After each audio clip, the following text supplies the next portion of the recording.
Charlie Curnow has found the... I think he's in demand down there. Everyone wants a piece of Charlie, and we need a piece of him as well. Big fella, well done. 6 on Friday night in front of 80,000 plus. I was going to say you won't be buying a drink tonight, but you don't go out these days. You won't be buying a souvlaki if you go for one. Yeah, no, we don't go out. You know how it is, boys. No, it was a great game tonight. The lads were awesome. It was so good playing, in George's 150th game. I said before, March's come back, and such a great night for the Blues fans. I think we're playing that contest pressure footy, and if we stick to that, we show we can take it up with the best sides in the comp. And we love the one-on-one contest versus yourself and Darcy Moore. What was it like being out there on the great player that he is? Yeah, look, Darcy's such a good player. We live in the same area. We walk past each other a lot and have a bit of a chat. He's a great guy. Such respect for his game and what he's doing. I didn't actually see him. I got a painter who's painted my house, and he's a Collingwood fan, so he's been getting into me all week. So he's such a good player, and he's done great things for the Collingwood Football Club this year, and he will continue that.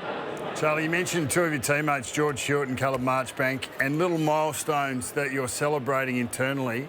How much easier is it to celebrate that now compared to 10 weeks ago when you were in the middle of the rut, when you were copping a lot of flack from outside the club?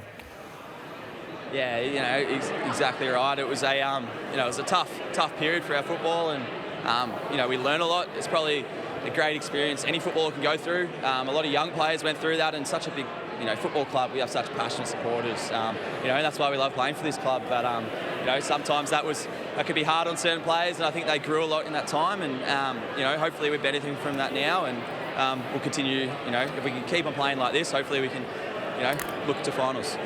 What's so special about that little place called Torquay, mate? That was probably the catalyst for the turnaround in form for this team. It was a good night down at Ed's place. By the dam, had a big bonfire, a few conversations. There wasn't a lot of footage cut. We knew what we wanted to get out of the season, and once we got that on the line, it was a lot of good time spending with each other, talking a bit of rubbish around the fire, and that kind of lightened everyone up. And we obviously had a few good games after that, and we always knew we could do it. And then we just went back to contest and pressure, and that's where our game evolved. Now, Charlie, you didn't mention Pete, who's the pizza guy. He's a Hawthorn supporter, so he obviously didn't poison you when you were down there in Torquay. No, he didn't. He did a great job, the big fella. A lot of pizzas were had, maybe a few too many, and he did. I don't know how many pizzas would have been ordered. There would have been a lot. What's it like? I mean, we watched closely, you and Harry together, when you got two big dominant key forwards trying to work out, how it works and who goes where and when.